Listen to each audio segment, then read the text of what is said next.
If you've watched my worst things video about this, the Polestar 2, this is the four-wheel drive long-range version, then you will know that the worst things about this car aren't actually that bad at all. If you haven't seen it, I'll link to it at the end of this video. However, the best things about this car are really quite impressive. Let's get cracking. Now, if you're torn between this, the Polestar 2, and the Tesla Model 3, one of your quandaries is probably the Tesla charging network. And it should be really, because the Tesla charging network is by far the best charging network out there. And if you get a Polestar, it does limit your access to the charging network. Now, at the risk of giving you too much detail here, I'm in the UK. We have Tesla chargers. The superchargers are versions 2, 3 and 4. Versions 3 and 4 are quite often open to other users. If I open my Tesla app and put in charge my non-Tesla, there are lots of options in the UK and Europe to charge your non-Tesla on the Tesla charging network.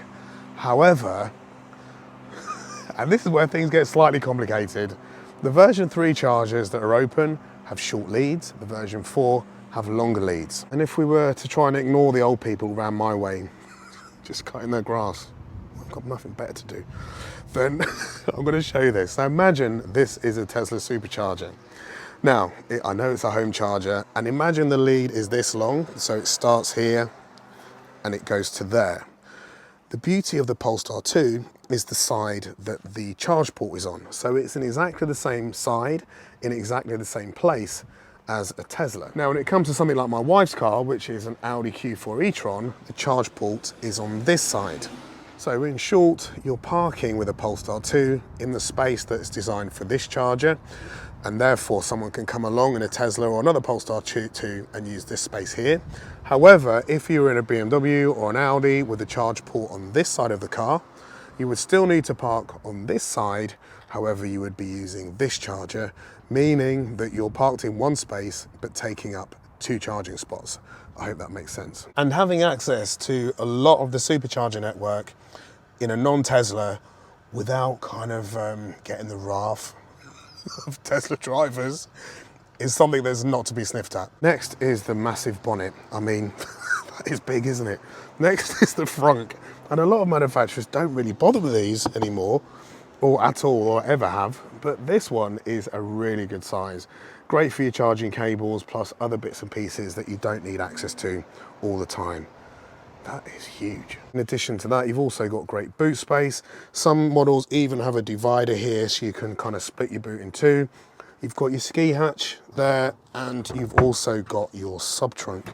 So a really good storage area. There's even this little arm here as well. So when you're loading your sub trunk, you don't have to hold this up with the other hand. Next is the seats. Now, these are super comfortable.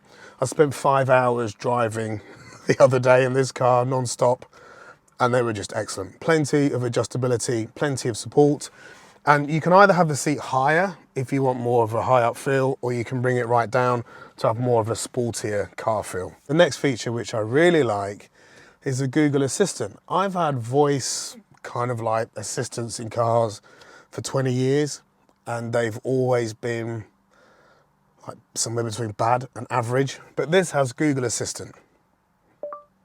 Who is your favorite YouTuber? I admire everyone who puts the creative work out there for the world to see. That takes courage. Next is the aesthetic. I really like the way this car looks. It's got like kind of a raised car stance to it, which I think just looks excellent. Now, it shares many of the same features of an XC40, the Recharge one, but I feel like the Polestar is like this, whereas the XC40 is a bit more like this. The next feature I really like is power delivery. So when you're driving this car normally, it does feel a little bit like an automatic ICE car, whereas when you put your foot on the accelerator, there's a tiny little delay before the power kicks in, unlike say something like a Tesla where it's kind of on or off with the accelerator. And I think if you're transitioning from an ICE car to an EV, something like this, then it's a really good transition. It's really easy to drive.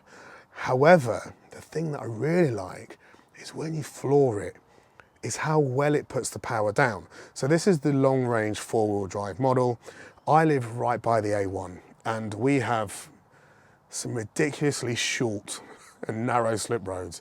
In fact, there's one turning onto the A1 in the next village down from us, where you've got a 70-mile-an-hour dual carriage road and you enter it via a T-junction. So you're at this T-junction with 2 lanes of traffic coming at you at 70 miles an hour, at least sometimes. You need to kind of get it on full lock right and floor it to get up to speed. This car is a couple of seconds slower 0 to 60 than my Tesla Model Y Performance. However, when I floor this at that junction, I can't really feel any difference. And I actually feel that this puts its power down in a more usable way. I wasn't expecting it to pull like a train. It pulls like a train. Next is suspension. Now, you've probably watched lots of reviews on this car, and one of the things that seems to come up is that the suspension is a little bit harsh and sometimes a little bit crashy, low speeds and potholes, etc.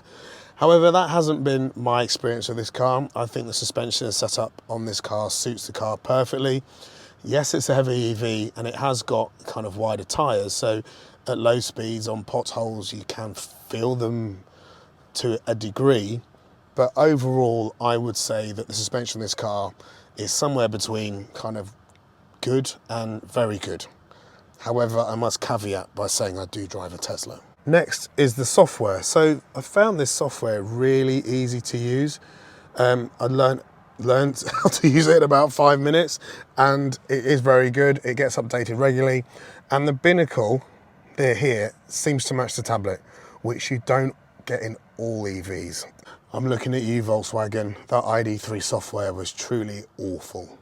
So in conclusion, I like this car. I love the driving position. It feels very much like a Nordic muscle car. And sometimes when I'm driving it, I feel like Blade, the Gaviscon years. And when this car goes in 2 days' time, it's going back, I will be disappointed. I've really enjoyed my time with it. However, it's not perfect. And if you want to know what the worst things are about this car, then you need to watch this video on the screen now.